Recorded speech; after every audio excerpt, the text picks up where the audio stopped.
Guys and girls, last but not least, the kettlebell press. We now going overhead. You learned the swing, you learned the clean, you learned the squat. We're putting it all together. We do not really need the squat now, but everything builds on top of each other. I told you before, everything we do starts and ends with a swing. Remember, swing and sit, start position, all the same. Very important, if we squat or now in this case going overhead, those lifts start and also fail with a good setup. In this setup, it's the front rack position in this situation. So make sure you have elbow on your rib cage, wrist is straight, hand, your thumb and the handle of the kettlebell on center line. Now look in, I want to press with my right. I keep this vertical grip, step back, sit back, lean forward, right hand first, left hand second, I swing, good horse, I come straight up. Every time I check my front rack position, right? I don't want to be out here, everyone can see that. I probably won't be able to press properly. So, hand in. The passive hand is active, look in. My elbow is pointing forward on the way up and on the way down. Overhead position, my biceps meets the ear, I lock my elbow. Okay, here I can rest pretty much. Very important, in that overhead position, I try to keep my thumb kind of point backward. If my thumb turns in, the kettlebell will turn in and fall. Keep your kettlebell turned on the outside. Let me show you that from the front. If this is my thumb pointing back, I want you to do this.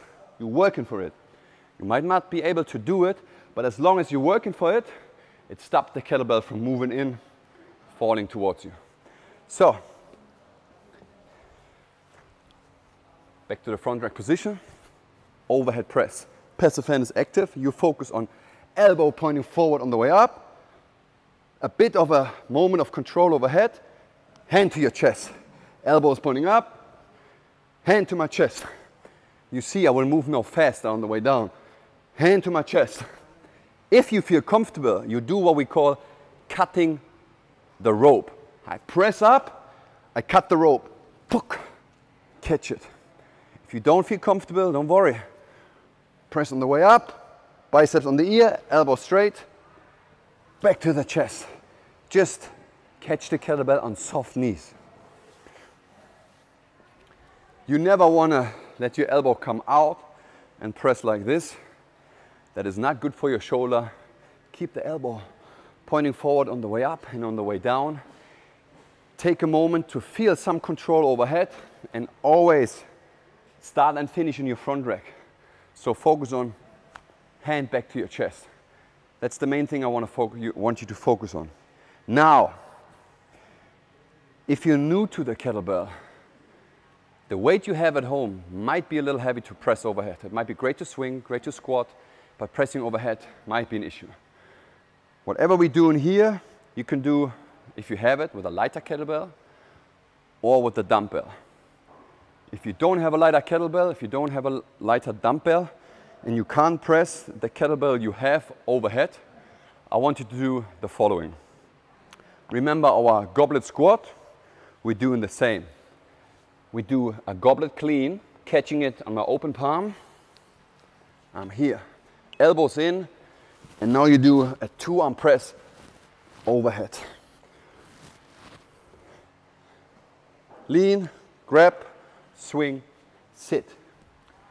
That would be a good regression for everyone who struggles pressing overhead and for everyone who do not have the right weight for swing and pressing, because you can swing heavier than you press. Now if you use this variation, I want you to focus on the general rule number 2 a lot, which is posture. Especially if I press with 2 arms, this might happen, okay? I'm completely arched and extended my lumbar spine and thoracic spine. That is not a strong position. The point of performance I have here is pinch the coin and rib cage down. Now imagine you got a coin between your butt cheek, you pinch it, you squeeze your bum, that brings the pelvis upright, and you bring your rib cage down. You don't suck your belly button in. Imagine I come around and I want to punch you in the stomach. You do, whoop. You're standing straight and strong. From here, it might be a little harder to press overhead with your shoulder mobility, but your passive structure in this, your vertebrae, your spine is safe. Do that. I don't want to see you pressing here. Pinch the coin, ribcage down. Yeah? That was the strict press and the two-arm press from the goblet position. We're done with the video series Meet the Kettlebell. If you got any questions, just write them in the comment. I'm happy to help you. See you.